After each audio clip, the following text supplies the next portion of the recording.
Dan sebelum itu, izinkan saya perkenalkan diri. Saya Irna Pogoya dari Teknik Pertambangan Universitas Cendrawasih, selaku MC yang akan memandu jalannya acara ini. Bapak, Ibu, dan rekan-rekan hadirin, sebelum memulai acara, marilah kita berdoa dengan agama dan keyakinan masing-masing. Berdoa dimulai.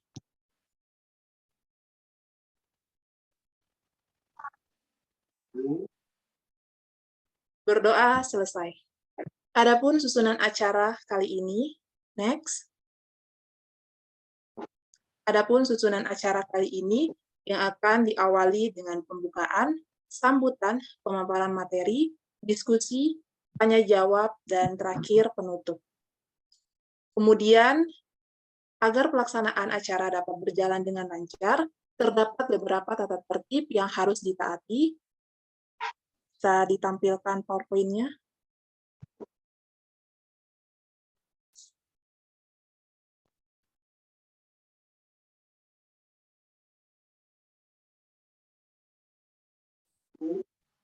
Baik, yang pertama adalah partisipan menggunakan username sesuai dengan nama pada form.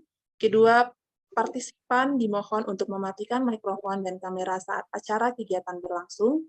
Ketiga, partisipan yang hendak bertanya diharapkan mengisi format pertanyaan yang ada pada kolom komentar dengan format nama _instansi _pertanyaan.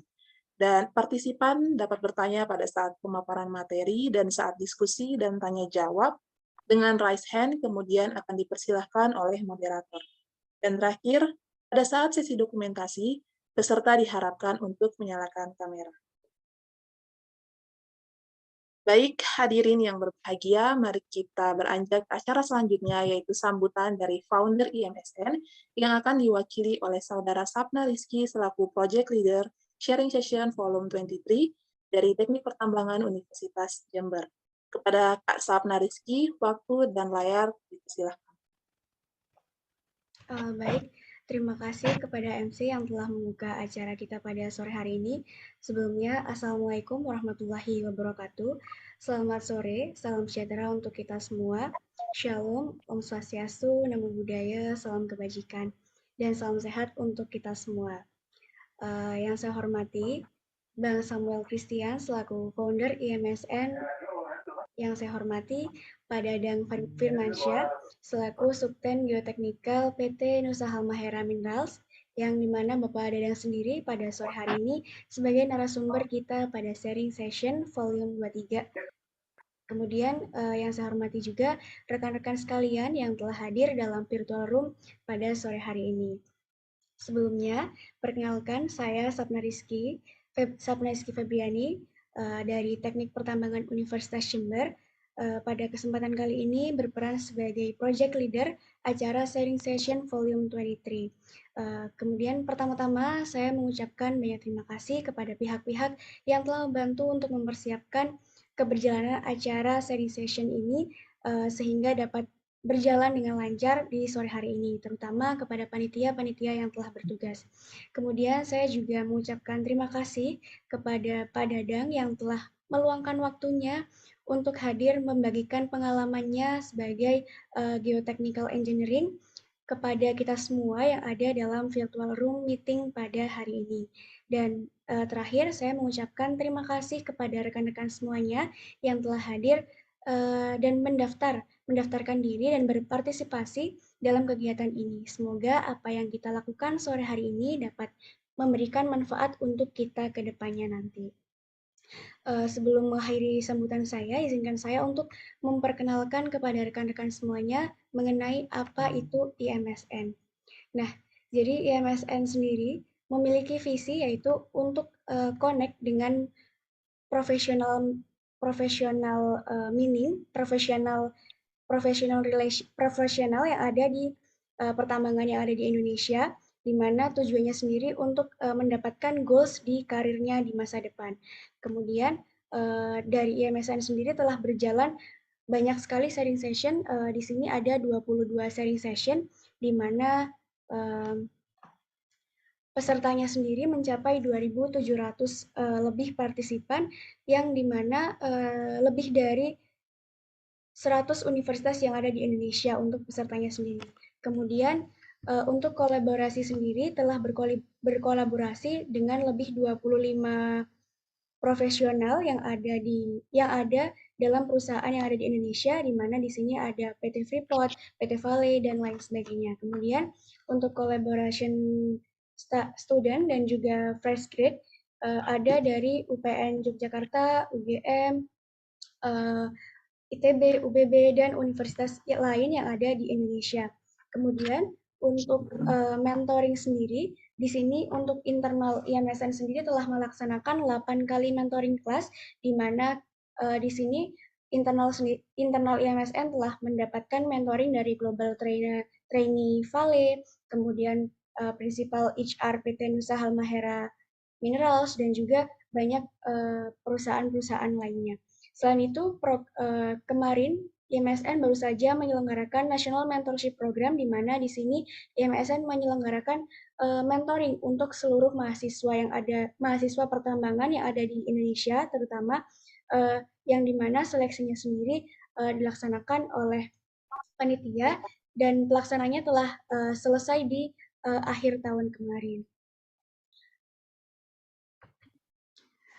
Kemudian berikut merupakan statistik data pendaftar sharing session yang dilaksanakan oleh IMSN, di mana paling banyaknya ada di volume 19.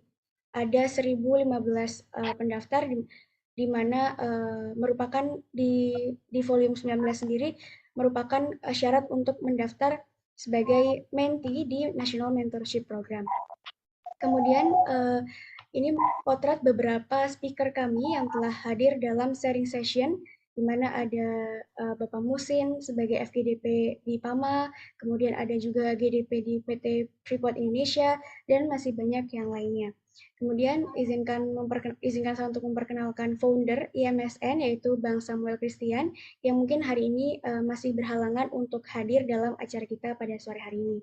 Kemudian di dalam IMSN juga terdapat beberapa departemen, diantaranya ada Project Planner Division, di mana di sini diketuai oleh Bang Ilham dari Universitas Syah Kuala dengan prodi Teknik Pertambangan. Kemudian di sini juga ada beberapa mahasiswa lain sebagai anggota dari Departemen Project and Planner dari berbagai universitas yang ada di Indonesia. Kemudian di sini juga ada professional relation yang diketuai oleh Mbak Zafira Nuraini dari Tambang ITB angkatan 2018, dan juga beberapa anggota lain dari berbagai universitas yang ada di Indonesia. Kemudian ini juga ada Departemen Marketing and Design yang diketuai oleh Mbak Melia Saputri dari Universitas Bangka Belitung Teknik Pertambangan angkatan 2018, dan ini anggota dari Mbak Amelia sendiri. Mungkin itu perkenalan singkat dari IMSN yang dapat saya sampaikan. Saya mewakili panitia yang bertugas. Memohon maaf apabila selama keberjalanan acara nanti terdapat kendala yang tentunya tidak diinginkan adanya. Mungkin cukup sekian yang dapat saya sampaikan. Semoga acara ini dapat berjalan dengan lancar dan memberikan kebermanfaatan untuk rekan-rekan semuanya. Terima kasih. Selamat sore. Wassalamualaikum warahmatullahi wabarakatuh.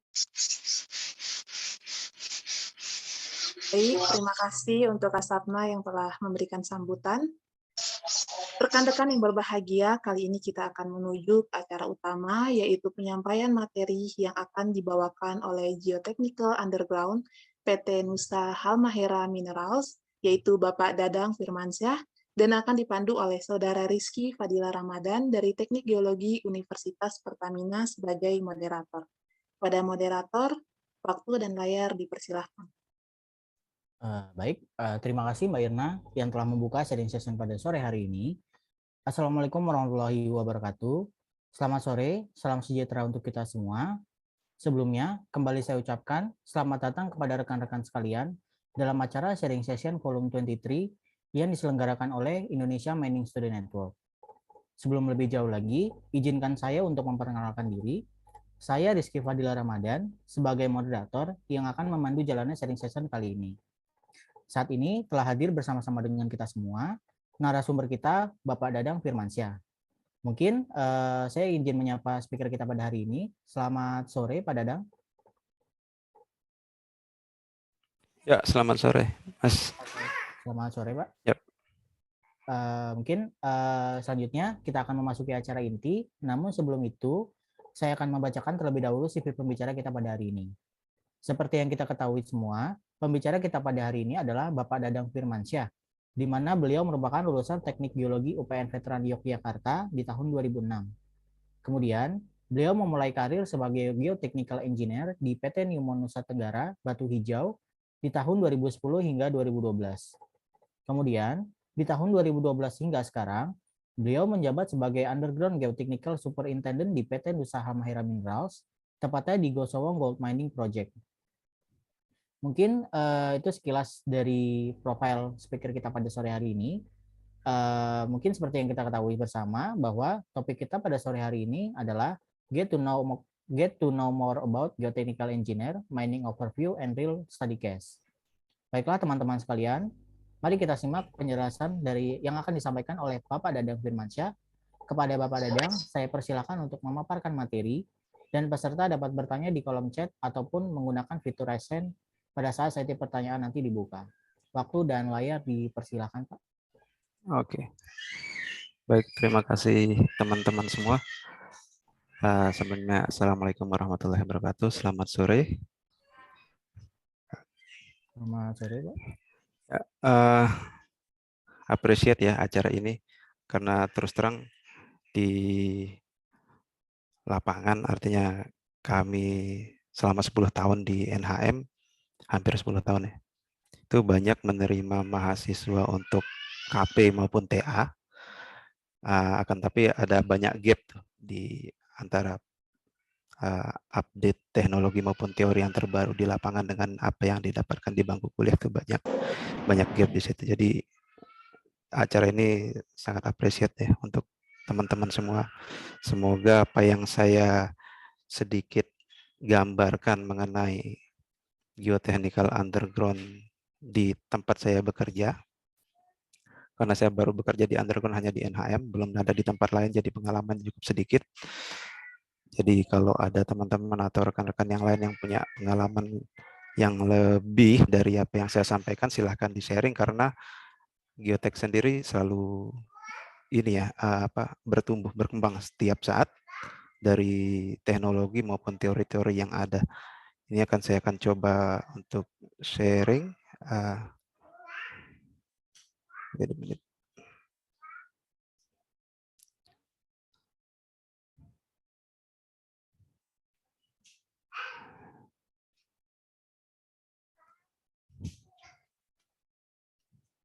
Share screen.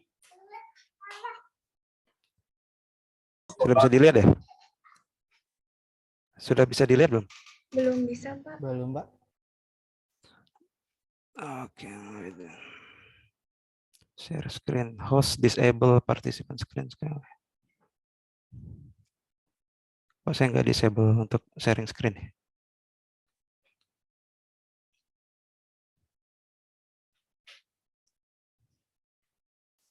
Boleh dicoba lagi, Pak?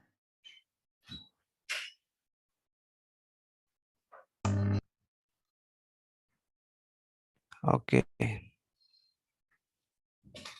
Sekarang kelihatan? Sudah terlihat, Pak? Yap. Oke. Baik. Bismillahirrahmanirrahim. Oke, kita mulai untuk perkenalan untuk di Geotechnical Underground Mine di PT Nusa Halmahera Mineral. Ini kalau teman-teman, kita santai aja ya ngobrolnya ya, jangan terlalu resmi. Biar asik diskusinya nanti. Ini lokasi PT NHM itu di Pulau Halmahera. Tepatnya di Provinsi Maluku Utara. Jadi dari kita biasanya kalau ke site, kalau dari Jakarta direct ke Ternate, dan dari Ternate bisa naik darat maupun udara menggunakan pesawat company.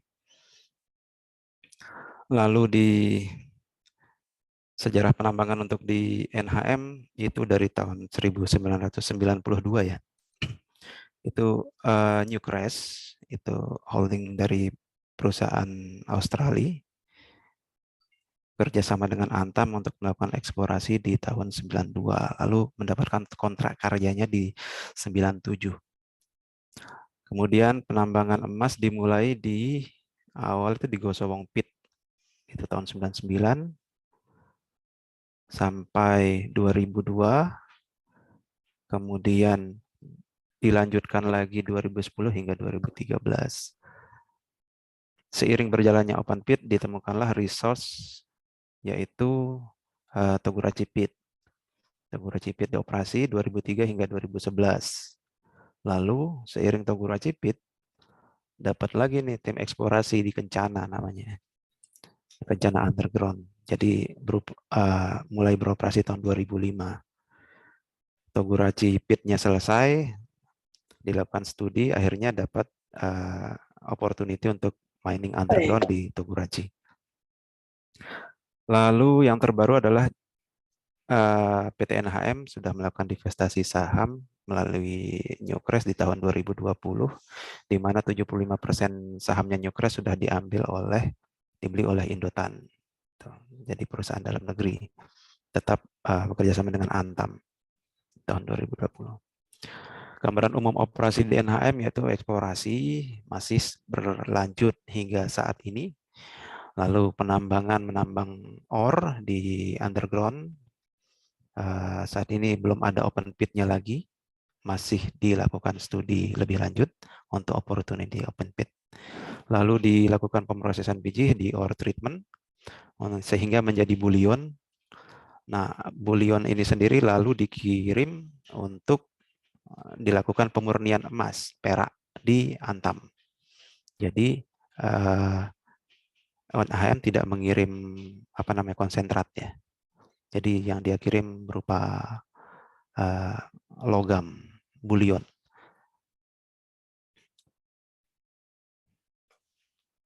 Untuk alur penambangan di bawah tanah sendiri, ini saya coba jelaskan. Jadi siklus penambangan di terowongan itu pertama kali kita tuh menggunakan jambu untuk melakukan pengeboran lubang secara horizontal kemajuannya. Tergantung profil yang kita inginkan. Lalu dilakukan charging menggunakan bahan peledak. Setelah diledakkan, kemudian menyalakan ventilasi untuk mereduce debu-debu partikel sisa peledakan. Lalu melakukan loading atau bogging. Kalau dia di area ore, maka dia akan dikirim ke rompet. Kalau dia berupa waste, akan dikirim ke waste dump. Lalu setelah selesai pemuatan, masuklah si scaling, yaitu menggunakan hydroscaling. Ini namanya spray mag. Mereka akan melakukan aplikasi surface support pertama, yaitu fiber reinforced shotcrete, yaitu shotcrete tembak bahasa Indonesianya, di seluruh batuan yang terekspos selama peledakan. Lalu setelah mencapai 1 jam atau mencapai 1 MPa semen yang telah disemprot, baru masuklah alat kedua, yaitu jumbo drilling. Jumbo drilling, dia akan memasang penyangga atau support, ground support, di back, di wall, ataupun di face. Setelah complete support, baru rekan-rekan dari survei masuk untuk memvalidasi quality control bukaan tambangnya, hasil peledakannya. Apakah sesuai, ataukah ada overbreak, ataukah ada underbreak. Kemudian seperti itu lagi prosesnya berulang.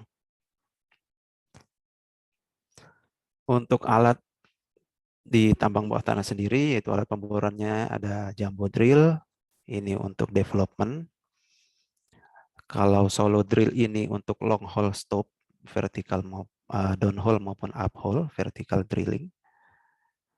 Lalu alat muatnya berupa boger dan mine truck. Lalu alat supportnya itu tadi yang saya sebut ada spray mag. AG truck ini mereka akan membawa semen. Lalu Charmek ini adalah alat untuk pengisi bahan peledak.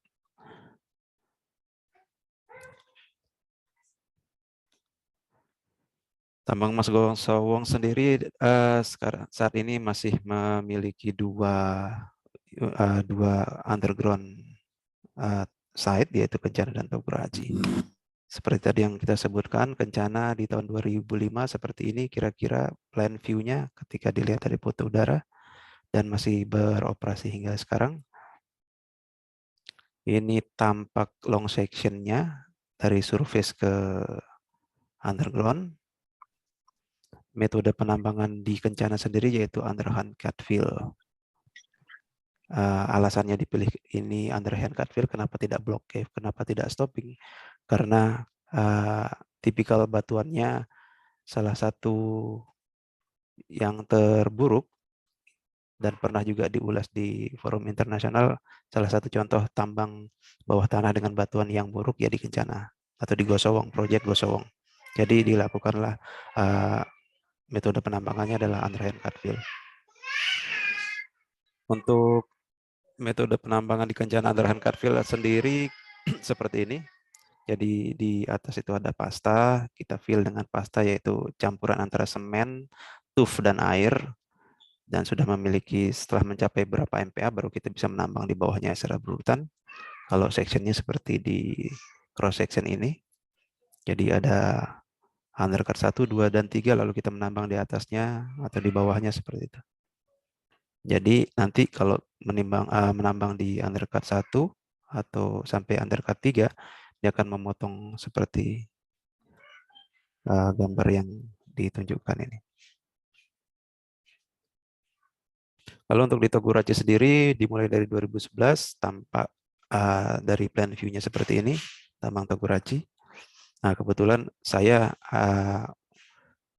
bertugasnya di tambang Toguraji, jadi ada 2 departemen geotechnical yang mengurus di Gosowong. Di Kencana dan Toguraji beda-beda orang. Nah, saya fokus di Toguraji. Jadi metode penambangan Toguraji adalah overhand cut and fill dan stopping. Untuk Toguraji sendiri kita menambang di bawah pit, itu challenge-nya. Jadi pit yang sudah ditambang yang selesai tahun 2011 dan kita menambang lagi, ada opportunity untuk meneruskan menambang yang zona-zona fade-nya kita lanjutkan. Nah, tampak plan view-nya seperti di gambar samping. Seperti itu. Ini ada 2 portal atau kita nyebutnya portal ya, pintu masuk ya. Ada portal 1 dan portal 2.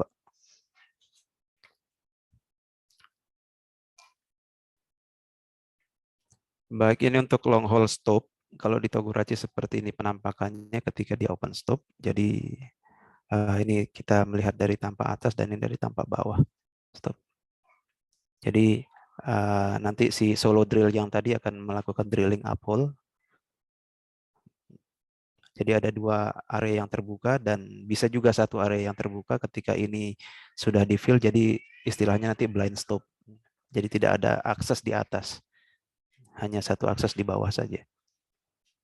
Nah, contoh hasil CMS atau cavity measuring system yang sudah di extraction ore-nya adalah seperti ini yang digambarkan yang abu ini.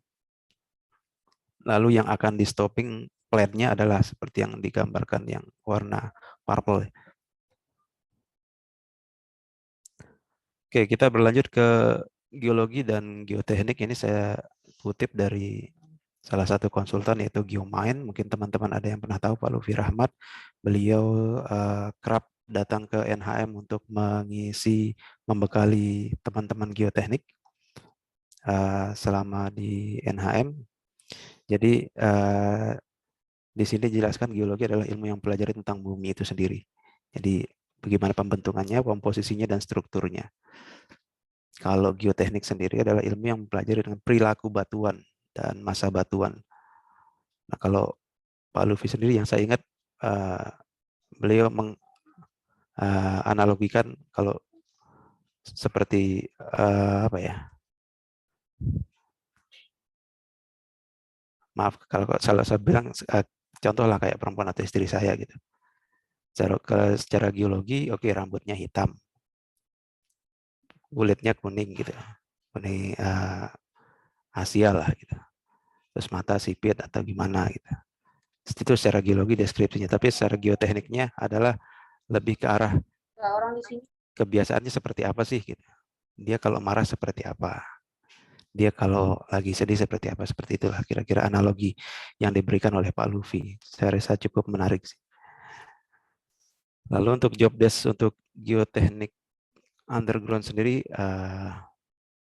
teman-teman bisa lihat di sini, yaitu yang pertama kali ditekankan untuk seorang geotechnical adalah mampu untuk melakukan phase mapping di underground, seperti mapping batuan ya, mapping batuan, menentukan rock mass batuannya, lalu melakukan logging, pemetaan. Logging geotechnical sendiri ada berbeda ya dengan logging geologi. Lalu kita juga ada meeting production jam 7.30 dan sore hari dan pagi hari untuk update 12 jam. Lalu kita ada stasiun pengamatan termasuk GML dan convergence. Ini memasang dan memelihara stasiun pemantauan, mengawasi, melatih teknisi. Kita juga ada teknisi geotek yang membantu dalam kegiatan sehari-hari. Lalu kita juga ada QA/QC yang melakukan pengujian pool test, lalu mengawasi penyanggaan batuan secara standarnya seperti apa. Nanti kalau tidak standar mereka biasanya memberikan non-compliant. Lalu kita juga mengawasi untuk kekuatan pasta. Lalu di sini juga mendesain dan menganalisis instalasi penyangga tambahan. Artinya di sini ada kita penyangga tambahan berupa kabel board atau hollow bar atau rib pilar atau banyak lagi. Lalu berpartisipasi dalam identifikasi bahaya atau risk assessment. Menerapkan langkah-langkah mitigasi risiko yang relevan, back analisis untuk ketidakstabilan. Lalu di geotek sendiri ada banyak proyek dan konsultan yang hampir setiap tahun datang. Jadi kita cukup intens berhubungan ketika ada proyek atau konsultan yang datang. Lalu kita juga ya terkait mereka datang itu biasanya membawa apa artinya membawa teknologi baru bisa atau untuk mereview lagi untuk proyek peningkatan bisnis. Lalu memelihara file sistem database, lalu memelihara sistem safety yaitu area yang artinya area yang aman kita catat di mana saja. Lalu pelaporan bulanan, lalu inspeksi mingguan jika si leadernya tidak ada di site. Lalu tanggung jawabnya adalah di sini geotek itu akan melakukan inspeksi setiap 48 jam sekali di area active heading atau area aktif area, yaitu melakukan phase mapping, lalu diinput di database. Jika ada temuan concern atau isu selama inspeksi, maka akan dibuat summary-nya melalui email ke manajemen terkait. Lalu ada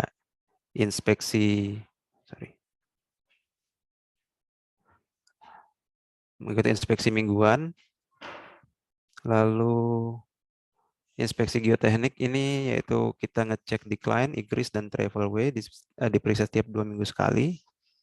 Lalu kita ada triwulan juga untuk infrastruktur tetap. Ini cukup jarang didatangi karena ini adalah fixed facility seperti grip room, magazine, electrical installation seperti itu. Jadi kita buat schedule-nya setiap 3 bulan.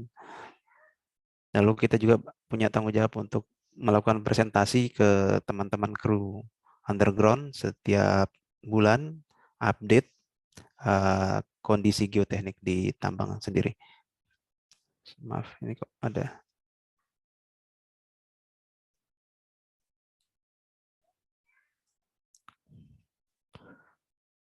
Pengumpulan data untuk di geoteknik yaitu ada core logging. Di sini bisa teman-teman mungkin pernah melakukan, yaitu yang diambil adalah data RMR untuk mendapatkan data RMR. Bisa juga untuk mendapatkan data Q-nya. Lalu di Geosowong itu menggunakan Binoski 76 untuk RMR-nya.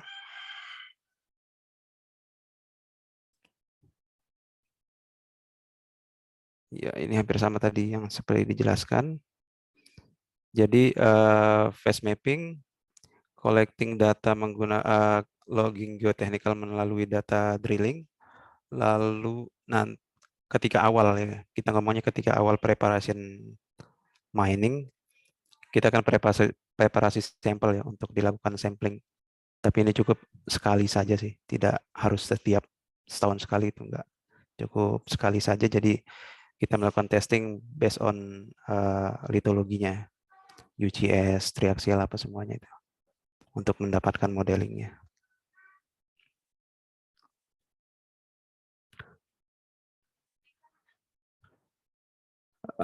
Untuk phase mapping sendiri, formnya seperti ini, teman-teman bisa dilihat kalau di NHM. Jadi kita masukkan database di sini, lalu kita submit, ini akan otomatis ter-record. Begitu juga dengan damage mapping, ini penting. Ini gimana? Ini damage mapping adalah kita akan melakukan selama inspeksi itu, kita akan melihat sepanjang perjalanan itu ada nggak sih ground support kita yang rusak. Lalu skalanya ada ditunjukkan berdasarkan, bisa teman-teman lihat di sini ada skala damage-nya. Lalu ada gambar profile. Ketika dia di bagian C itu artinya di dinding kanan, di D itu di shoulder, di E itu kita menyebutnya back, atap atau roof ya. Beda-beda tambang, beda penyebutan istilahnya. Lalu F itu shoulder sebelah kiri, dan G yang di dinding sebelah kiri, dan AB adalah floor-nya. Jadi ketika teman-teman berjalan di underground, ketika menemukan kerusakan di bagian shoulder, back atau wall, tinggal dicatat nantinya. Nah, kerusakannya seperti apa nanti bisa dilihat di tabel di sini. Ada S0, S1 sampai dengan 5. Jadi ketika dia S0 tidak ada perubahan, S1 hanya saja crack yang cukup kecil, yang S2 seperti ini ada crack tapi si support masih bisa menahan, S3-nya sudah ada flake shotcrete jatuh, S4-nya sudah cukup banyak, dan S5 yang sudah tidak bisa dikendalikan, artinya sudah longsor. Contohnya seperti ini penginputan di sistem ya. Jadi based on di mana kita berdiri mengamati, X, Y, Z-nya dicatat, lalu A, B, C, D, F, G-nya ini based on profile ini dicatat, kerusakannya kerusakan di contoh di DE ya, berarti di back. Ini kerusakannya ada 1 dan 2. Nah, ada temuan first fall plate on back, jadi ada plat rock ball yang jatuh. Lalu di posisinya di mana sih di peta ya? Nanti ditempatkan berdasarkan XYZ-nya. Seperti itu. Untuk di phase map sendiri juga hampir sama, yaitu kita akan input data XYZ juga, lalu litologinya apa, alterasi, strength-nya, RQD-nya, lalu spacing. Nanti di sistem akan keluar ground support requirement-nya apakah tipe 4 atau tipe 3. Seperti itu.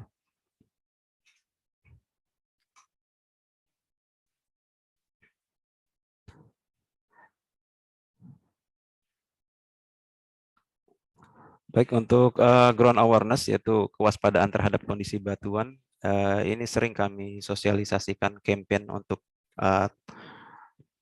kru operation juga, teman-teman yang bekerja di dalam underground, yaitu kita akan fokus di kondisi batuan, standar ground support kita, baru kondisi pasta fill-nya, lalu identifikasi bahaya geoteknik, lalu kontribusi kru, dan geotechnical monitoring.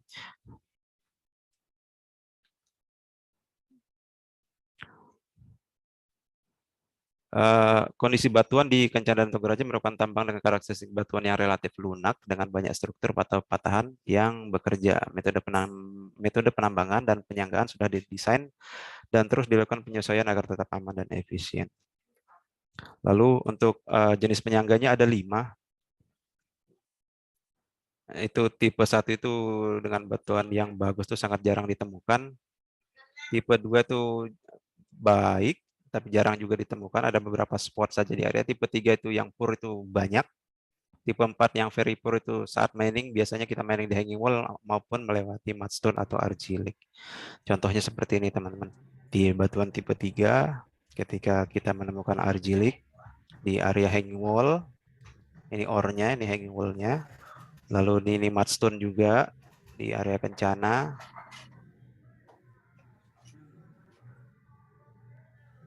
Lalu untuk profil penyanggaan di NHM sendiri seperti tampak pada gambar ini, ada tipe 3 dan tipe 4 seperti ini. Yang membedakan adalah argillic isinya. Ya, perbedaannya adalah di posisi rock ball ya. Posisi rock ball kalau tipe 4 sampai bawah ketika dan ada penambahan additional support.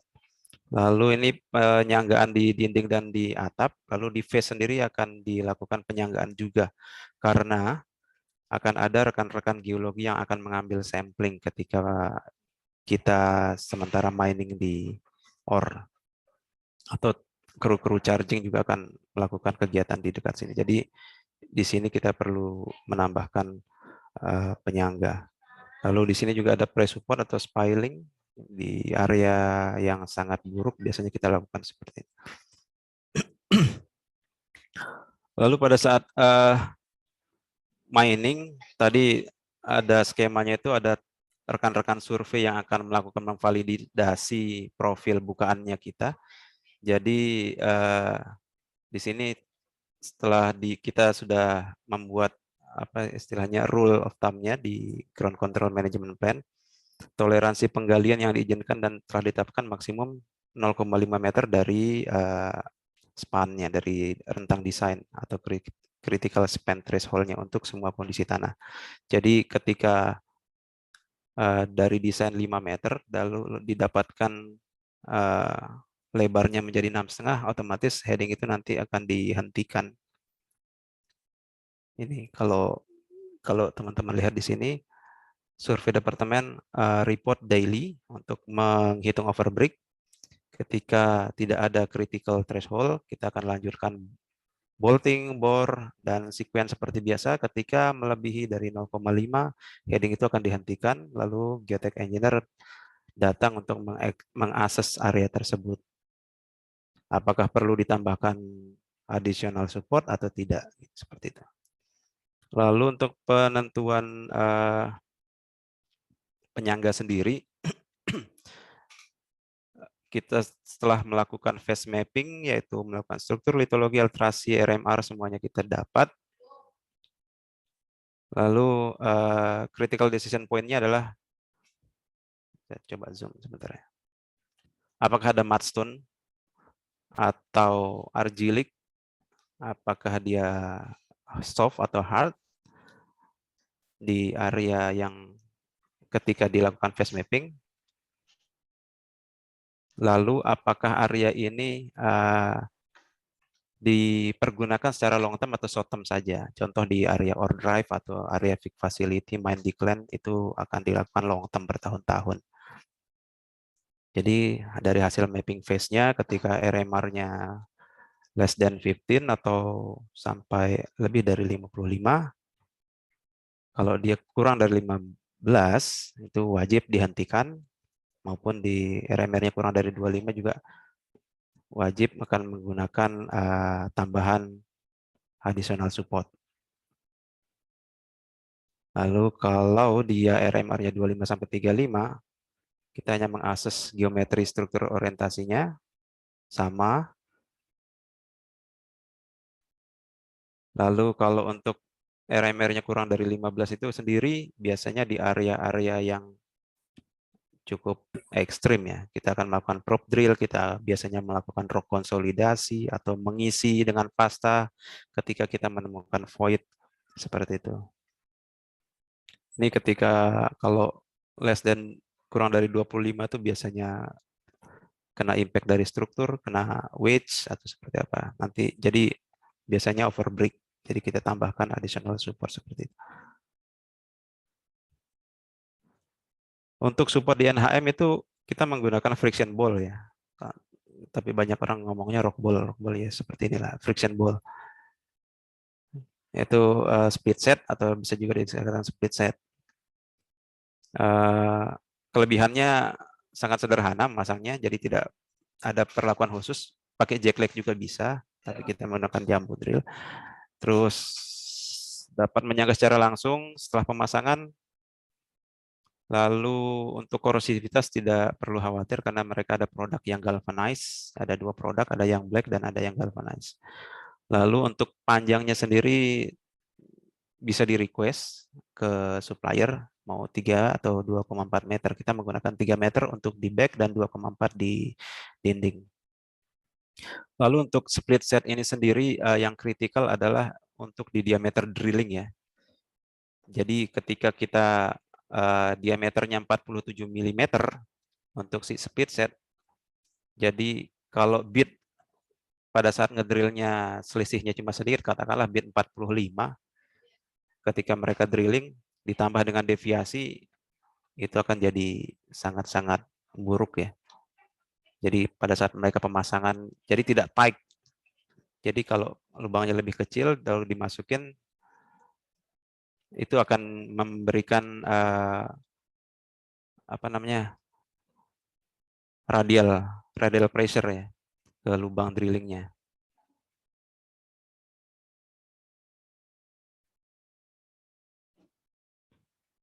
Dan itu menjadi salah satu kekurangannya juga ya, untuk diameter lubang bor merupakan faktor yang sangat kritis.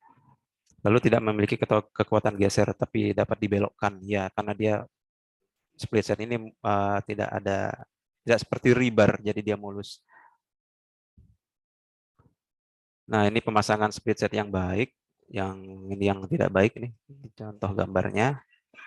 Lalu di sini ada juga yang namanya stiff ball, yaitu split set yang ditambahkan resin semen di dalamnya. Biasanya dapat menahan beban 3x4 dibandingkan normal split set. Sama pemasangannya dengan jumbo juga. Lalu untuk yang additional support sendiri itu ada kabel bot dan hollow bar. Itu biasanya dipasang di intersection, di area wedge, atau di open stop, hanging wall, stop front, dan di draw point.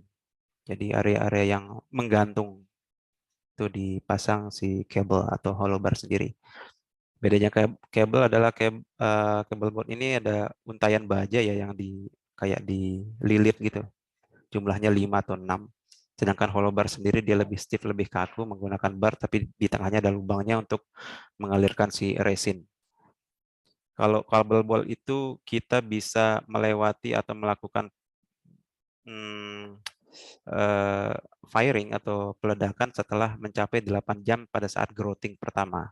Jadi kita pasang kabel, kita growth dengan semen, tunggu 8 jam baru boleh kita melakukan firing atau peledakan atau apapun aktivitas. Tapi kalau hollow bar dia karena dia menggunakan resin, cukup 6 menit kita sudah bisa melanjutkan kegiatan. Dan itu beda cost juga. Untuk split set di sini kita melakukan pengujian pull out test untuk memastikan kekuatan si radial pressure-nya si pull test bagus. Ini juga kita juga memverifikasi terhadap lubang bor juga ya.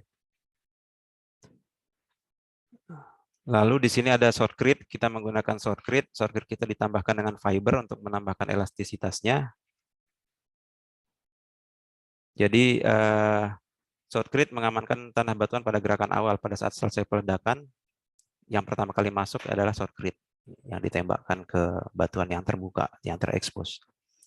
Jadi tidak hanya menyangga di permukaan, tapi menembus masuk ke menguatkan, mengisi di dalam join atau crack.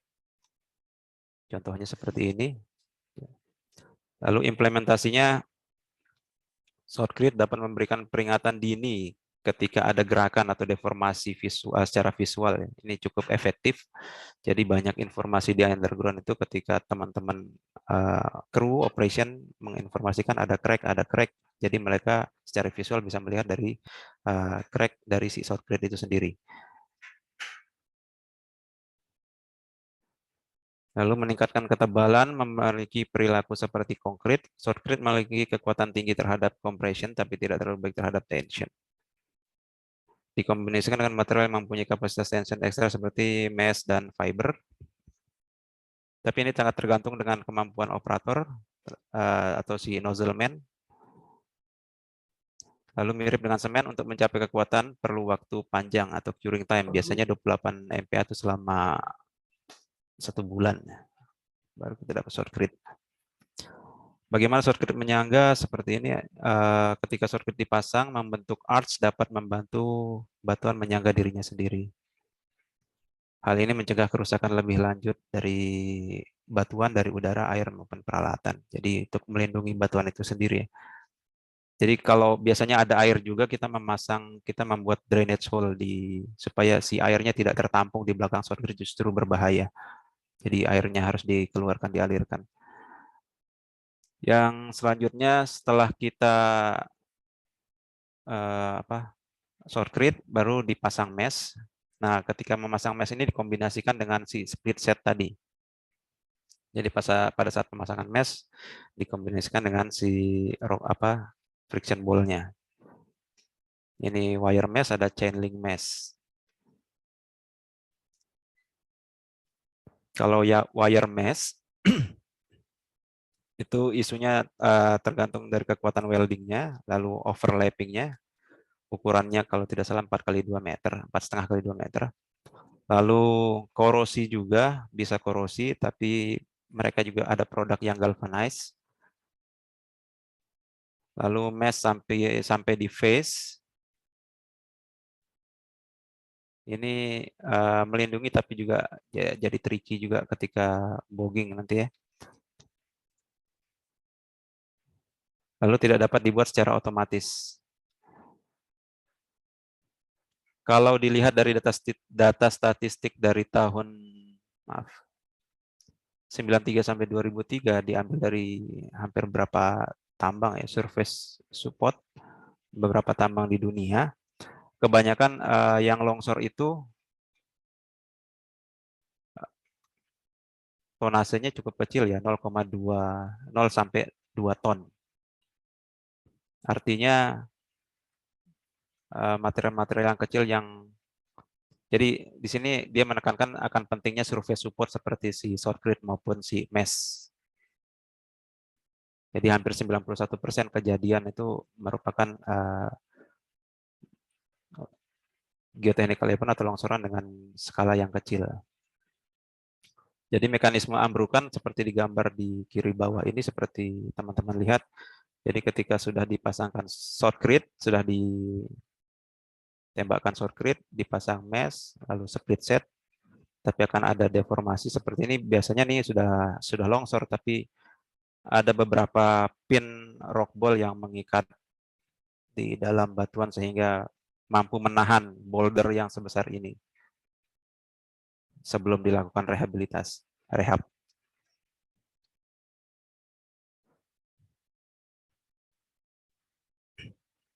Lalu dari mana kita dapat menentukan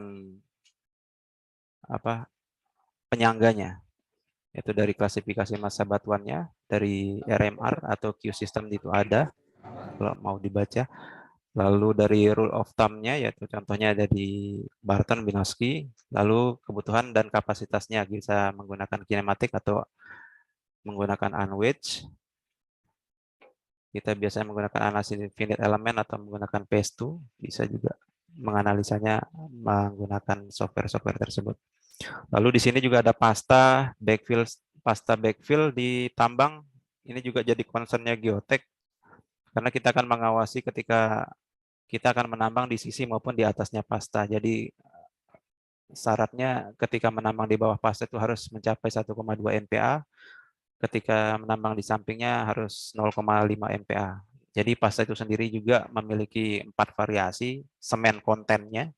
Ada yang 8, 14, 19, sampai 24%. Semakin besar konten semennya, semakin cepat dia akan mencapai strength-nya. Tapi itu juga akan tergantung sama sekuen penambangan. Lalu di sini ada fill fan. Fill fan juga sendiri bagian dari geoteknik juga. Jadi pemasangan fill fan ketika kita melakukan pengisian pasta itu dilakukan di stopping maupun di lateral development. Jadi kita stopping area ini terbuka, kita buat fill fan, lalu kita isi menggunakan pasta. Setelah ini terisi, setelah mencapai strength-nya, baru kita boleh menambang di bawah maupun di sampingnya. Seperti itu.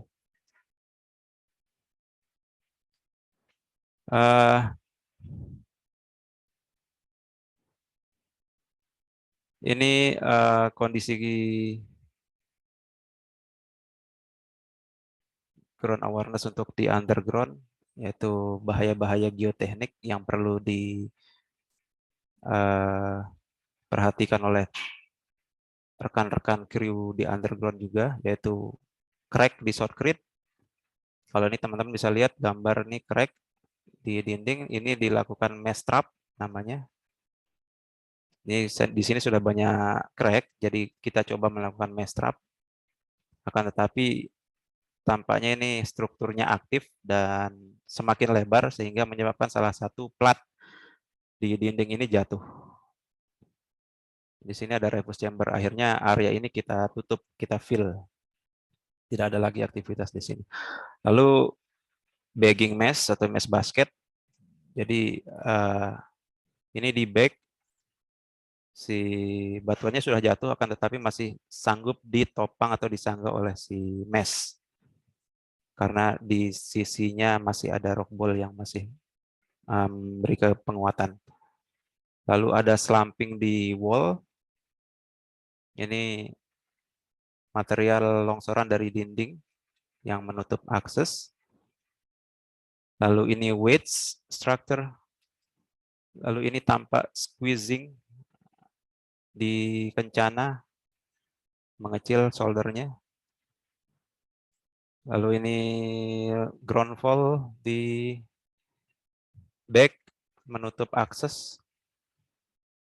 Lalu yang terakhir adalah area yang basah. Ini jadi concern geotek juga. Ya. Rehabilitasi. Ketika kita mendapatkan isu-isu geoteknik seperti yang slide sebelumnya, jadi kita akan merilis biasanya namanya Geotechnical Rehabilitation Plan. Nah, di sini ada klasifikasinya, adakah dia prioritas 1, 2, atau 3. Itu tergantung situasi yang diidentifikasi merupakan ancaman langsung, itu prioritas 1. Lalu prioritas 2 itu tergantung juga bahayanya. Personel masih bisa mengakses area tersebut. Kalau prioritas 3 itu ini biasanya agak bulanan lah, long term rehab biasanya kita lakukan untuk prioritas 3. Jadi sama juga kita ada formnya, kita isi di dalam, nanti kita submit untuk di-approve, dilakukan rehabilitasi plan.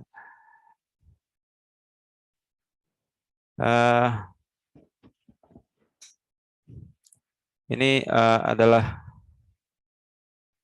apa ini, ketutup sama ini.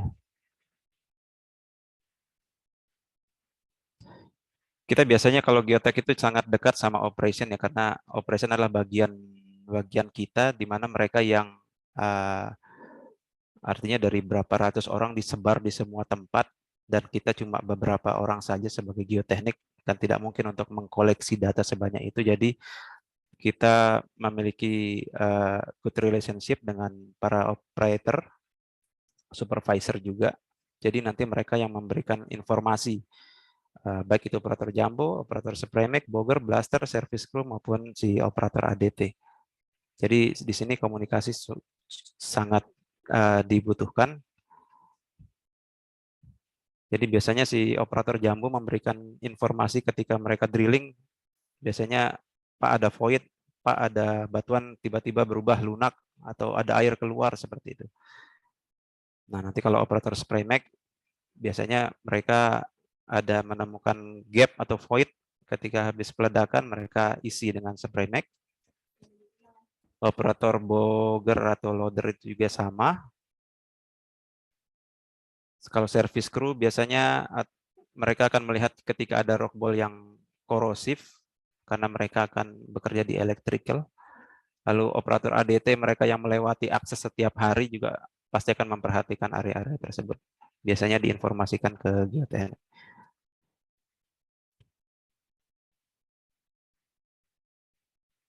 Monitoring terakhir itu desain geoteknik berhadapan dengan material yang heterogen. Pengumpulan data geoteknik di lapangan dan uji laboratorium dapat dilakukan pada sampel-sampel untuk mendapatkan nilai properti material, tetapi data ini hanya memberikan kisaran atau range saja. Untuk desain digunakan generalisasi dan asumsi. Sejalan dengan konstruksi tambang, kondisi dan behavior geoteknik perlu dimonitor untuk mengevaluasi generalisasi dan asumsi yang digunakan dalam desain geoteknik. Monitoring dapat digunakan untuk memberikan warning apabila kondisi anomali di lapangan tidak sejalan dengan generalisasi dan asumsi desain geoteknik. Jadi memvalidasinya dengan monitoring. Ketika di model dikatakan di sini ada argilik, ada struktur atau seperti apa, nah, nanti setelah kita monitoring, apakah benar itu ada atau tidak. Jadi alat-alatnya ada tape extensometer, convergence, ini manual. Kita pasang pin di dinding kiri dan kanan, atau di back baru kita ukur. Ini koreksinya 0,1 mili kalau nggak salah. Lalu kita pernah menggunakan MPBX, yaitu smart cable. Lalu yang terakhir yang saat ini gencar kita lakukan adalah menggunakan GML ya. Ini terhitung teknologi baru. Gitu, menggunakan teknologi LIDAR. Jadi kita menggunakan tripod di dalam underground, di area-area concern kita akan scanning by time. Scanning pertama, kedua, ketiga, nanti kita bandingkan hasilnya. Gitu. Seperti contoh di gambar ya. Ini barusan saja ya, Maret 2022 ini teman-teman ada kirim. Jadi di lokasi drilling di dalam underground, jadi ada isu road noise oleh kru, dilaporkan ke geoteknik. Memang secara visual tidak terlihat ya, kita melihatnya di sini ada crack, jadi di spray. Coba di spray. Ternyata hari kedua setelah masuk ada crack lagi gitu. Ada rock noise kembali terdengar. Lalu dilakukan lagi scanning lagi yang kedua gitu. Beberapa kali scanning, akhirnya ditemukan ada 2 area yang memberikan informasi perubahan warna, yaitu concern area 1 dan 2. Di sini ada crack ternyata. Dan ini baru. Gitu. Setelah didetailkan, lalu diukur, ternyata velocity-nya 1,1 mm per day dan ini 1,9 mm per day. Jadi ketika dia mengalami distress, mengeluarkan rock noise, jadi isu buat rekan-rekan di underground. Jadi area ini kita sudah eskalasi, kita sudah rehab, kita tambahkan additional support, dan tetap dimonitoring untuk memvalidasi lagi, memastikan tidak ada lagi pergerakan batuan. Lalu software di NHM Geoteknik menggunakan Leapfrog Geo ya. Leapfrog Geo oleh Sequent Mining. Jadi di sini kita memodelkan semua informasi yang kita dapat dari drilling maupun mapping, baik itu drilling itu ada altrasi, maaf. Altrasinya berupa argilik atau berupa pilik, apapun itu kita input di database, itu menghasilkan modeling seperti ini. Inilah tampak argilik di area development yang akan kita hadapi. Lalu di Leapfrog juga kita bisa mengakomodir distribusi RQD di sepanjang development dan stopping. Buat teman-teman lihat, perubahan beda warna menandakan RQD-nya kecil, yang merah, dan yang kuning atau hijau semakin lebih baik, semakin discontinuity-nya lebih jarang. Jadi kita bisa kembali lagi generalisasi dan asumsi ya. Jadi based on model, tapi nanti bisa diverifikasi kembali ketika kita mining. Lalu di sini ada RMR value juga, dan di Leapfrog juga kita bisa memproses planning apa saja sih, di mana support tipe 2, tipe 3, tipe 4 di area mana saja berdasarkan data RMR ataupun Q-nya. Lalu yang selanjutnya kita menggunakan PS2, ini terakhir kita gunakan pada saat stopping ya, stopping mendekati area akses, kita coba menggunakan PS2, terlihat sepertinya tidak ada impact yang cukup besar. Akhirnya kita allow mereka untuk extraction stop ini dan alhamdulillah berhasil gitu. Jadi tidak ada isu. Ya, itu yang terakhir unwedge. Baik, itu saja sih dari saya. Cukup panjang ya karena banyak sekali untuk geoteknik ya. Karena belum lagi kita akan berinteraksi orang di teman-teman di surface, ketika ada isu di surface juga kita biasanya memfollow up juga. Terima kasih, mungkin itu aja dari saya. Kalau ada diskusi atau pertanyaan, kalau saya selama masih bisa mampu jawab, saya akan coba jawab ya. Saya kembalikan ke moderator. Baik, mungkin itu penjelasan materi yang disampaikan oleh Bapak Dadang. Tentunya sangat menarik sekali untuk menjadi bahan diskusi kita pada sore hari ini.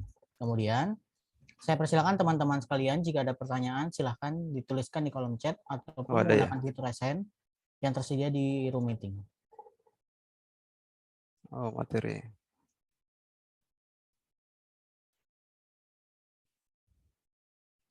Terkait proses after tambang atau tahapan reklamasi pada underground mine itu rekayasa yang dilakukan seperti apa, Pak? Ini dari Xvan Wibowo. Tahapan proses reklamasi pada underground mine. Rekayasa yang dilakukan seperti apa? Rekayasa dilakukan biasanya diisi dengan material. Jadi meminimalisir adanya rongga atau void. Jadi cukup resikonya cukup tinggi ya. Jadi pernah, kalau pengalaman saya pernah dulu di tahun 2015 kita pernah 2013 kita pernah stopping, akan tetapi Togurachi itu belum memiliki pasta plan, artinya mesin atau apa ya, pasta plan itu mesin yang memproses pasta, yang mengalirkan pasta untuk diisi ke void. Nah, Togurachi belum memiliki itu pada saat itu karena baru mulai nambang 2011. Stopping dilakukan, ekstraksi, dan tidak di-fill setelah 5,5 tahun atau 4,5 tahun kalau nggak salah, itu tiba-tiba ada subsidence di surface. Kaget itu malam-malam dan diinformasikan oleh security, ada suara gitu. Ternyata pas dicek ternyata subsidence di surface. Pas kita cek ternyata dia strukturnya linear dengan stopping yang kita tinggalkan 4 atau 5 tahun yang lalu. Jadi seperti itu resikonya. Jadi sebisa mungkin kalau di underground biasanya kita isi kalau materi heading-heading yang lateral atau yang tidak akan dikunjungi lagi, tidak akan ke sana lagi, kita isi dengan waste material, nanti sisanya diisi dengan pasta. Seperti itu. Baik, Pak. Kebetulan ada yang bertanya melalui raise hand. Saudari Devi Kamarati, dipersilakan untuk bertanya.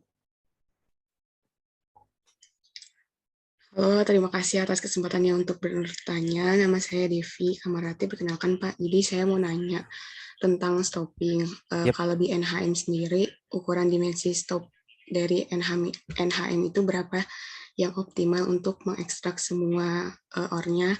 Dan juga pertanyaan kedua, apakah di NHM itu, tadi kan baru dijelasin horizontal access, apakah ada shaft atau vertical access-nya juga Pak?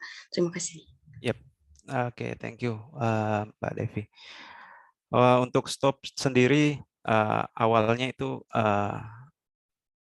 stopnya 15 meter ya, strike line-nya. Kita nyebutnya panjang strike line. Lalu tingginya 15 meter, panjang 15 meter, akan tetapi seiring. Nah itu lagi, kembali lagi itu based on teori, ternyata pada saat kita extraction stop itu impact-nya kok masih normal gitu. Kalau kita, artinya ketika kita masukkan dalam grafiknya si Matthew, kalau nggak salah ya, grafik untuk mendapatkan nilai E-loss, kok ternyata tidak sesuai. Sepertinya kita perlu improve nih. Gitu. Kita coba tambah nih strike length-nya jadi 20. Sampai saat ini sampai 25 meter ternyata itu fine. Jadi 25 meter strike length dengan tinggi 15 meter. Untuk di area or drive tertentu kita izinkan, tapi di area or drive yang memiliki batuan yang buruk biasanya kita kaji kembali, tidak mengikuti standar pattern yang ada. Kadang juga ada stopping yang kita izinkan cuma mereka ambil 10 meter saja. Gitu. Seperti itu. Lalu untuk horizontal, kalau untuk vertical development rise juga ada, paling dalam 300 meter. Itu menggunakan lift ya, turunnya pakai mesin untuk baik untuk keperluan ventilasi maupun escape way atau jalan keluar. Lalu mungkin jadi wawasan juga ya, di Togurachi itu ada namanya chiller. Chiller kan kalau bahasa Indonesianya kulkas ya, chiller pendingin gitu. Jadi satu-satunya tambang yang memiliki AC di underground itu Togurachi. Dan itu cukup cost-nya cukup sangat-sangat besar sekali. Itu 2016 dikonstruksi, ada chiller di situ berapa megawatt. Jadi dia memberikan ya, karena Togurachi itu tipikalnya tambang dengan challenging, tantangannya itu adalah air panas.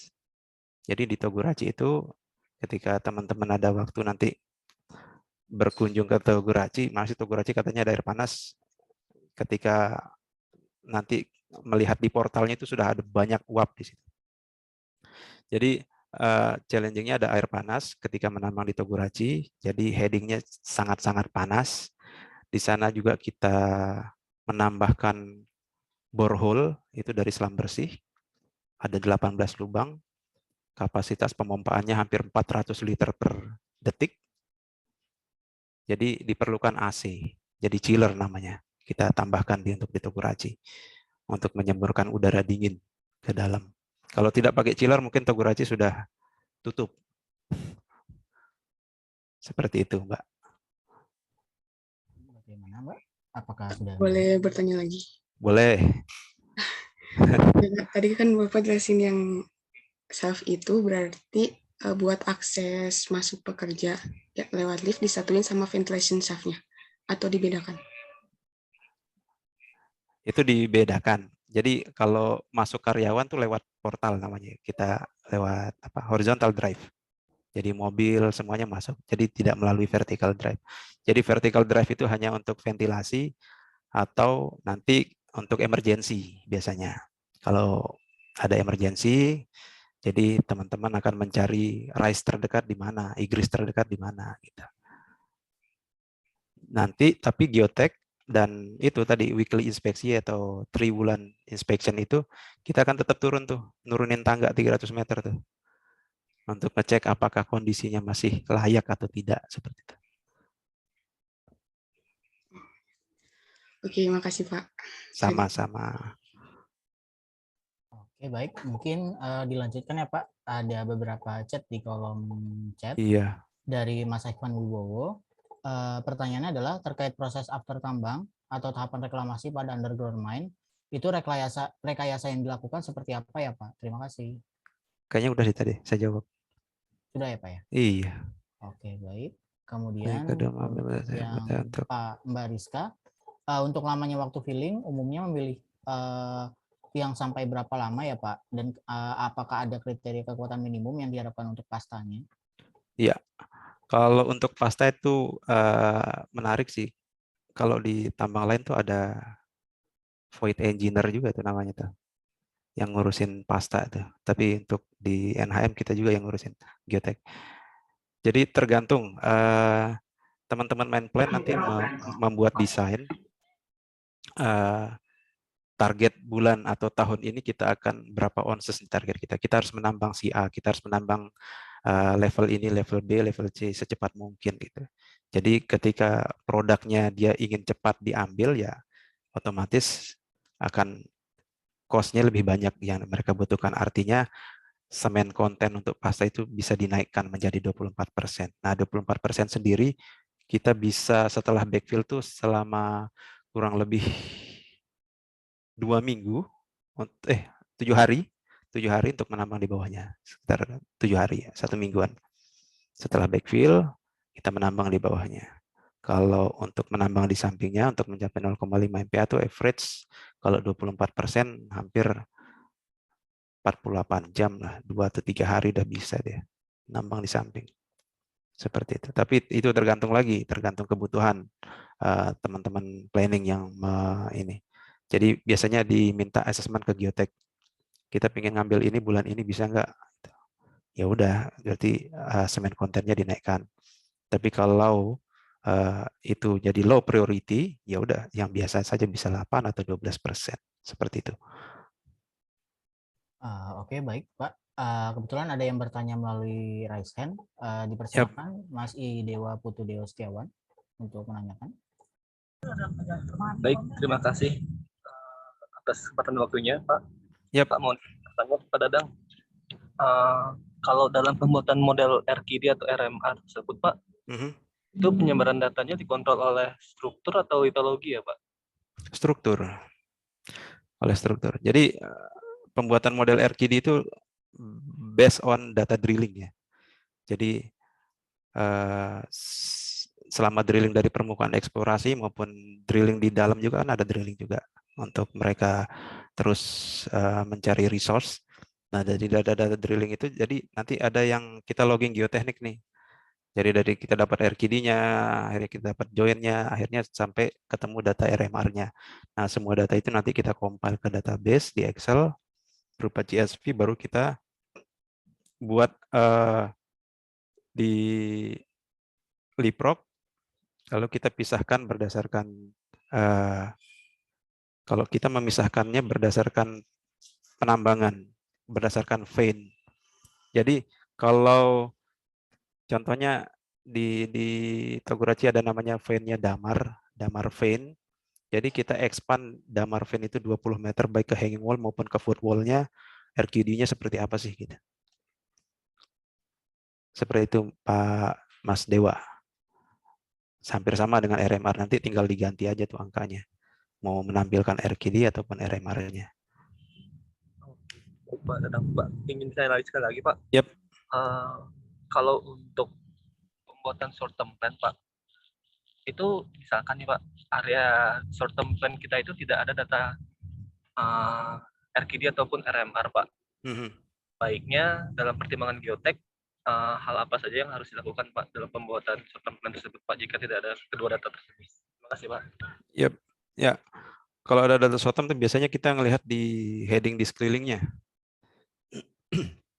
Yang di area-area penambangan sekelilingnya. Jadi kita juga ada data-data damage mapping, itu pentingnya. Jadi data damage mapping itu kita kolektif, nanti di Leapfrog juga akan muncul. Teman-teman yang melakukan damage mapping sepanjang jalan sedalam underground itu akan muncul semua itu. Nah, di situ kita biasanya memvalidasi apakah damage mapping ini akibat terkena oleh alat, equipment, biasanya itu banyak juga, atau memang karena struktur adanya deformasi batuan itu seperti apa. Biasanya itu kita validasi di situ. Jadi kalau ada area baru, tidak ada data RQ, data RMR-nya, biasanya kita lihat data damage mapping-nya di mana, lalu apakah daerah segitu pernah terjadi groundfall atau tidak, ada pernah longsoran atau tidak, seperti itu. Oke, baik Pak Dadang, terima kasih Pak atas waktu. Sama-sama. Baik Pak, selanjutnya ada dua penanya lagi dari Resen. Ada Mas Ilham dari MSN. Silakan Mas Ilham untuk bertanya. Izin bertanya Pak Dadang. Yep, Mas Ilham, Mas. Kan tadi Pak ada bilang kalau misalkan dari mahasiswa itu ada gap kalau pas waktu tugas akhir. Betul. Nah itu kan rata-rata yang hadir di sini banyak fresh graduate, ada juga yang masih mahasiswa atau semester akhir, Pak. Yeah. Nah itu kalau misalkan ada ketertarikan atau ambil judul tugas akhir geotek, itu hal-hal apa aja sih Pak, atau apa aja yang harus dipersiapkan sejak dari mahasiswa mungkin, biar nanti untuk ke arah geoteknya lebih bisa terarah lagi. Itu mungkin dari saya. Ya betul. Baik, oke. Kalau dari teman-teman mahasiswa sih biasanya mereka kasih proposal apapun, entah itu proposal yang mereka ajukan. Akan tetapi ini biasa ya, karena saya juga pernah mengalami pada saat nyampai di site proposal yang diajukan dengan project yang sedang atau concern yang ada di site pada saat itu biasanya akan berubah. Jadi kita sedang concern masalah stopping nih, katakan kita ada isu tentang overbreak, kita tawarkan gimana, mau nggak gitu, kita lagi concern. Jadi goalnya kita kasih tahu, kita kasih informasi seperti apa. Dari situ mereka, oh ternyata interest gitu loh. Jadi teman-teman nanti skripsi itu ada feedback untuk ke perusahaan. Gitu. Seperti itu sih yang kita inginkan biasanya ke si user menginginkannya seperti itu. Jadi seperti hidrologi tentang air panas atau seperti apa. Air panasnya kandungannya apa saja sih gitu. Kenapa kok bisa panas? Arseniknya tinggi nggak? Apa logam apa semuanya, bla bla semuanya. Ya itu dibutuhkan perusahaan gitu. Ketika ada teman-teman yang ini skripsi mau tesis atau apapun ya sangat menarik gitu. Artinya ada yang ngurusin gitu loh. Kita tinggal dampingin, minta data apa-apa juga, ayo gitu. Seperti itu. Dan juga satu mungkin saya nggak tahu ya, karena saya bukan di jurusan tambang, karena saya di geologi. Di geologi juga geotekniknya sangat-sangat cuma berapa SKS, 2 SKS kalau nggak salah. Sedangkan yang kita lihat di lapangan tuh luar biasa. Geotek untuk underground cukup jarang sih orang-orangnya, dan cukup laku di dunia luar dari Indonesia. Kalau ada yang tertarik.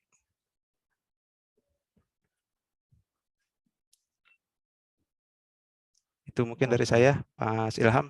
Bagaimana Mas Ilham? Oke, baik. Terima kasih, Pak. Oke, baik, Pak. Selanjutnya ada pertanyaan lagi, Pak, dari Resen. Saudari Arafah dari Unhas, mungkin dipersilakan untuk bertanya. Maaf ya Pak, Pak Rizky, saudara ya. Oh, maaf Pak. Oke, terima kasih Pak Dadang Firmansyah. Ini materi yang sangat baik sekali. Sedikit juga perkenalan, saya tertarik.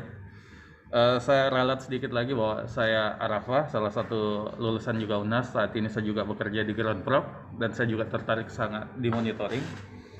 Beberapa kondisi pertanyaan saya pertama dari penjelasan Pak Dadang bahwa kita NHM punya masalah terhadap air panas, sedangkan penjelasan bahwa RMR baik Binoeski maupun key system itu hanya menjelaskan kondisi air pada umumnya, groundwater, tapi tidak menjelaskan bagaimana konsep air panas yang bekerja di bawah tanah, karena kita tahu bahwa panas akan memicu swelling, baik itu pemuaian baik pada batuan maupun pada menambah tegangan pada dinding terowongan lah.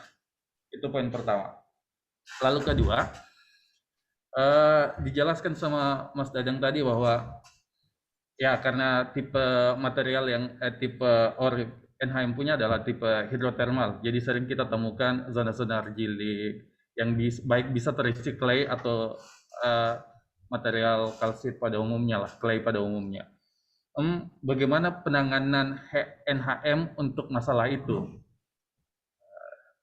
Masalah itu ya, karena tadi dijelaskan tentang filling dan lain-lain. Mungkin banyak yang tidak paham tentang konsep filling dan grouting di bawah tanah seperti apa sih, tapi ya kita tahu bersama bahwa argilik bisa terisi oleh clay, dan clay itu merupakan zona 5 kita di bawah tanah. Itu bagaimana pendekatannya dan penanganannya. Lalu ya saya tertarik juga dengan data GML yang dijelaskan oleh Pak Dadang, karena ya kembali lagi bahwa GML merupakan kerjasama dengan Ground Prop juga ya.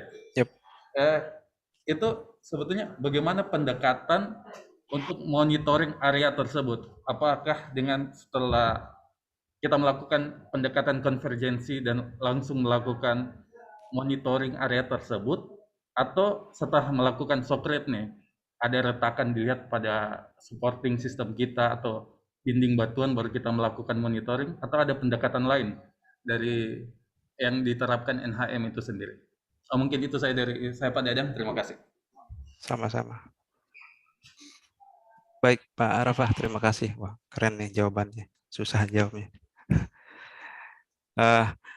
Untuk air panas itu sendiri,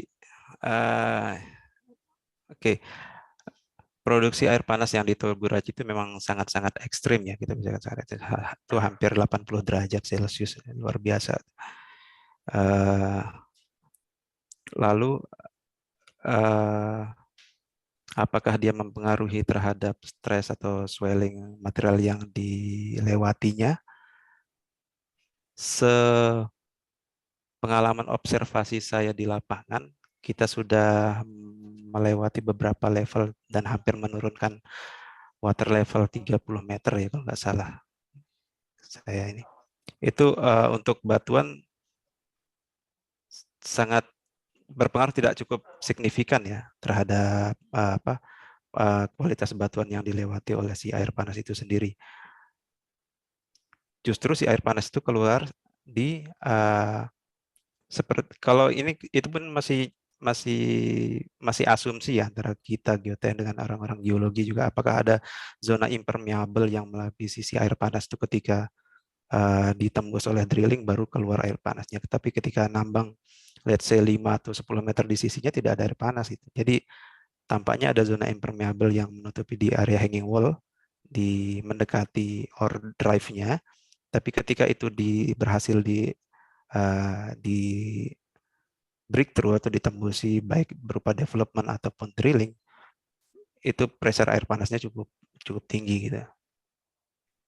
Dan kalau kita lihat strukturnya tidak cukup bagus, maksudnya artinya brittle, tidak banyak material-material sandy atau apapun itu. Lalu yang mungkin itu ya, mungkin tidak bisa masuk pertanyaan yang pertama ya, karena itu juga pun masih sangat menarik untuk dilakukan kajian itu di Toguraji, karena belum ada pengaruh itu yang air panas itu. Kalau teman-teman yang ada yang mau skripsi atau tesis silakan. Lalu yang kedua tentang apa yang tadi ya, Mas Arafa ya? Tentang oke, maksudnya tentang penanganan khusus pada clay. Kita tahu clay bisa menggiling di argilik ya sama mudstone. Baik. Ya, untuk argilik sama mudstone biasanya kita pakai spiling. Biasanya kita pakai spiling, full spiling antara solder atau dari data geoteknik atau dari data drilling di hanging wall, hadirnya argilik hanya di hanging wall ya cukup di hanging wall saja kita buatkan apa namanya spiling. Jadi biasanya itu sih yang kita treatmentnya, dan biasanya cutnya pendek, tidak lebih dari 2 meter. Dulu ada alat yang tidak, apa namanya, saya lupa nama alatnya, dia tidak melakukan charging, drilling atau blasting, hanya kayak muter aja tuh, ada geriginya, rodanya tuh. Tapi sudah tidak digunakan lagi. Itu biasanya ketika kita masuk zona mudstone, alat itu beroperasi tuh, terus berputar, ada beatnya tuh di depan. Jadi tidak ada vibration ketika ketika peledakan, untuk mengurangi risiko. Dan ketika setelah melewati area tersebut, biasanya kita rilis plan untuk repilar. Jadi untuk mempertahankan profil kita supaya tetap, jadi kita buat repilar. Nah, awalnya dulu kabel bolt itu hanya terbatas manual ya, hanya terbatas 6,5 meter. Kemudian seiring berjalannya waktu itulah di tambang underground itu teknologinya tetap berkembang. Jadi kita pada pengadaan kabelter, di mana kabelter itu bisa drilling sampai 12 ataupun 15 meter untuk menambatkan si kabel bolt. Yang terakhir ada hollow bar juga sama. Kita pernah drilling hollow bar sampai 25 meter untuk menginjek dengan resin, karena sepanjang 15 meter itu zona mudstone. Jadi tetap kita drilling sampai menemukan batuan yang keras. Itu menggunakan hollow bar. Lalu pertanyaan yang ketiga untuk data GML tersebut ya, pendekatannya itu kembali lagi ya informasi dari rekan-rekan yang bekerja di underground. Secara visual memang dia tidak terlihat karena mungkin zonanya cukup luas dimensinya, dan si short grid-nya juga mungkin belum terekspos, si crack-nya belum terekspos di short grid, atau mungkin di belakangnya sudah terbuka, kita nggak tahu. Hanya saja indikasinya dari rock noise. Nah, setelah isunya di eskalasi ke atas, lalu teman-teman geotek lihat ternyata di area tersebut, di luar area tersebut ada spot RG leak, tapi tidak menembus area itu.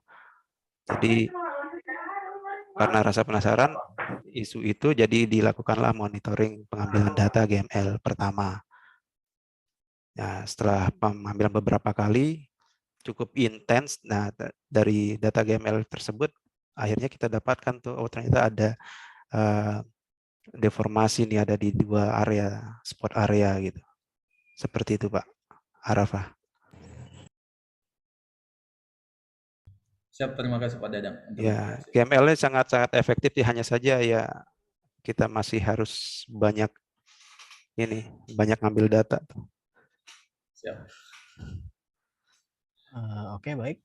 Mungkin karena waktu yang terbatas, Pak. Mungkin ini pertanyaan dari Mas Andri Maulana adalah pertanyaan yang terakhir ya, Pak. Silakan Mas Andri untuk dipersilakan untuk bertanya. Baik, terima kasih banyak atas kesempatannya. Suaranya sudah terdengar belum ya? Sudah Mas, merdu. Lanjut. Terima kasih banyak Pak Dadang dan juga moderator atas kesempatannya. Ini Pak, izin bertanya terkait dengan dimensi ventilation shaft di NHM. Saat ini tuh menggunakan berapa meter ya Pak? Diameter 4,5. Ada macam-macam sih. Ada yang 1,5 sampai 4,5 meter. Oh iya, sama ini Pak. Nilai span dari horizontal access di NHM berapa ya Pak? Horizontal ya? Oh, Iya. profilnya, lebarnya. Betul Pak. Oke, kalau untuk ore drive dia 4,5 meter, dan 4,5 sampai 6,2. Iya. Sama satu lagi Pak. Yap. Terkait dengan ukuran alat yang saat ini digunakan di NHM, itu ukuran alat terbesarnya berapa Pak? Ukuran alat apa nih? Truk atau apa? Mungkin alat angkut dan itu juga. Itu pakai apa? Hitachi ya? Hitachi berapa itu? Saya kurang kopi tuh untuk alat-alatnya. Oh iya. Ada sih yang terbaru mereka pakai Hitachi seri berapa itu? Saya nggak tahu. Oh iya, baik. Kalau gitu terima kasih banyak Bapak Sama-sama. atas informasinya. Iya, demikian. Baik, mungkin cukup sekian. Mungkin itu penjelasan dari materi yang disampaikan oleh Bapak Dadang. Tentunya sangat menarik sekali untuk menjadi bahan diskusi kita pada sore hari ini. Mohon maaf rekan-rekan yang lain, jika ada pertanyaan yang belum terjawab, mungkin saya akan membacakan kesimpulan dari pemaparan yang disampaikan oleh Bapak Dadang. Saat ini Tambang Gosowo mengoperasikan underground mining. Beberapa di antaranya adalah tambang kencana yang merupakan metode penambangan underground hell dan cut and fill. Sedangkan tambang Toburaci sendiri menggunakan metode penambangan overhand cut and full and stop. Alur penambangan di bawah tanah pertama menggunakan jumbo untuk menggunakan pengeboran lubang secara horizontal. Lalu dilakukan charging menggunakan bahan peledak dan selanjutnya menyalakan ventilasi dan dilakukan loading. Setelah melakukan loading, selanjutnya scaling untuk membersihkan sisa batuan, kemudian jumbo drilling, dan selanjutnya rekan-rekan survei engineer melakukan pemantauan. Mengenai job desk geotechnical engineer sendiri, diantaranya adalah phase mapping, underground, kemudian logging pemetaan, mengawasi dan melatih teknisi, serta melakukan QA/QC. Selanjutnya ada tanggung jawab, inspeksi setiap 48 jam sekali di area aktif, melakukan phase mapping, inspeksi geoteknik, triwulan infrastruktur tetap, dan presentasi update kondisi geoteknik di lokasi penambangan. Kemudian proses penyelidikan geoteknik dimulai dari field mapping, kemudian dilanjutkan dengan drilling, collection, kemudian preparation, testing, analisis, dan modeling. Kemudian ada pun alat-alat mentoring diantaranya adalah tape extensometer, convergent, ground monitoring, dan ground monitoring lidar. Mungkin terakhir dari saya mengucapkan terima kasih mewakili seluruh panitia sharing session pada kali ini, dan juga mengucapkan kepada narasumber kita yang telah menyampaikan materi dengan sangat baik dan peserta yang telah hadir untuk mendukung acara pada hari ini. Saya Rizky Fadila Ramadan, pamit undur diri dan mohon maaf atas segala kesalahan, baik perkataan, tingkah laku, serta kekurangan dalam pelaksanaan acara hari ini. Sampai bertemu di acara sharing session selanjutnya. Terima kasih, saya kembalikan ke moderator, ke MC. Terima kasih. Baik, terima kasih moderator. Sungguh diskusi yang luar biasa dan kami ucapkan terima kasih kepada Pak Dadang atas pemaparan materi dan insight-insight yang diberikan kepada kami. Dan kepada rekan-rekan dihimbau kembali untuk mengisi link feedback yang dapat diakses pada barcode yang tersedia pada layar. Bisa ditampilkan PowerPoint-nya, panitia. Dan juga link yang dibagikan pada kolom chat.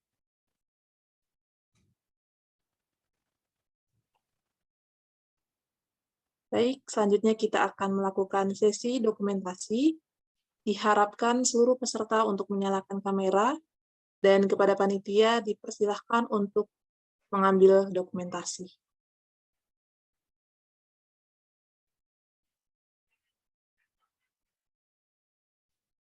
Kita mulai dari slide pertama.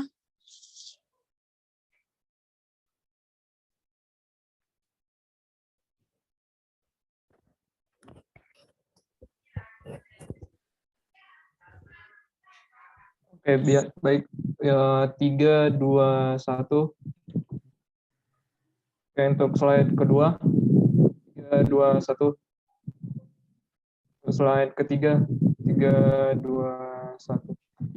Oke, sudah, Irna. Terima kasih. Baik, puji syukur rangkaian acara sharing session volume 23 telah berlangsung dengan lancar. Kami ucapkan terima kasih sekali lagi kepada pemateri dan seluruh peserta yang telah hadir. Dan jangan lupa untuk follow akun Instagram @miningstudentnetwork.id dan LinkedIn Indonesia Mining Student Network untuk informasi event-event IMSN selanjutnya. Saya Irna Kogoya selaku MC dan mewakili panitia yang bertugas, mohon maaf apabila terdapat kesalahan selama berlangsungnya acara. Terima kasih dan sampai jumpa di sharing session selanjutnya. Wassalamualaikum warahmatullahi wabarakatuh. Terima kasih Pak Dadang. Waalaikumsalam. Sama-sama, Mbak. Terima kasih Pak Dadang. Sama-sama. Sukses semua. Selamat berpuasa bagi yang melaksanakan. Ya, oh ya Pak Yosi masih ada di sana nggak Pak? Masih di Jakarta. Oh, salam ya Pak kalau misalnya ketemu. Oke, siap. Pernah juga belajar sama beliau Pak. Oh iya. Masih udah nggak rajin fitness kayaknya dia. Assalamualaikum Pak Dadang. Waalaikumsalam warahmatullahi. Weh, bosku. Itu teman angkatan. Mantap, mantap. Izin live ya.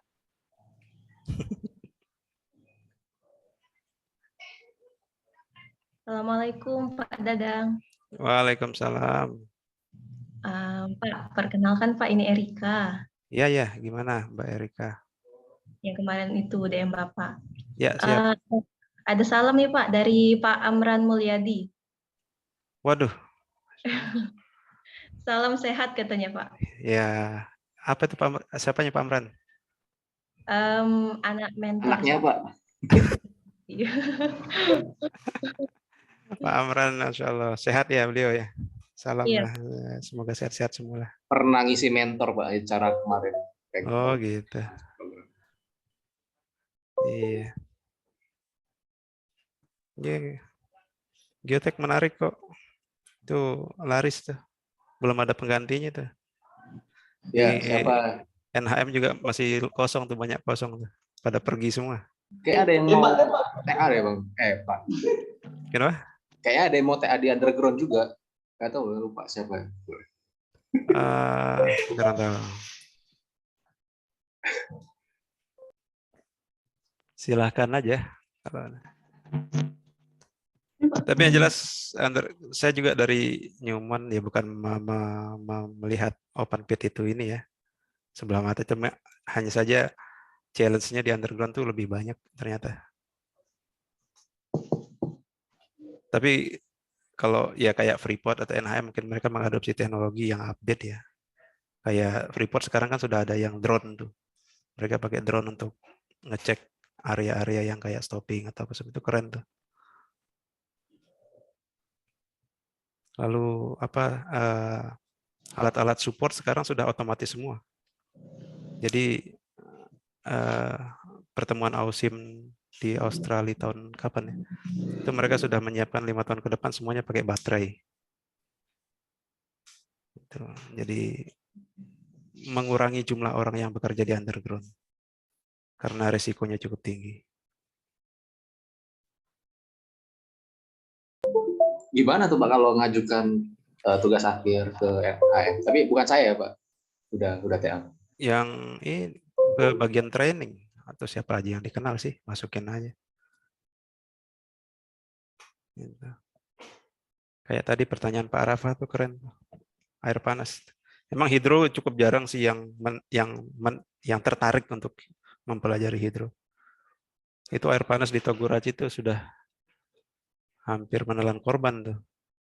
Hampir ada yang fatality. Cuma tuh illegal miner sih, mereka artinya terjebak di sungai gitu, jatuh kepleset gitu. Ada air panas. Halo Pak, Aldi Pak dari teman-teman IMSN juga Pak. Ya gimana? Kalau untuk sekarang boleh tahu nggak Pak, concernnya dari NHM itu apa Pak? Kalau misalnya untuk jurnal penelitian dari tugas akhir tuh Pak, lagi bahas tugas akhir Pak. Concern yang pertama tuh air. Tuh air tuh belum. Kayak tadi tuh pembahasannya itu apakah pengaruh air, hidro, terus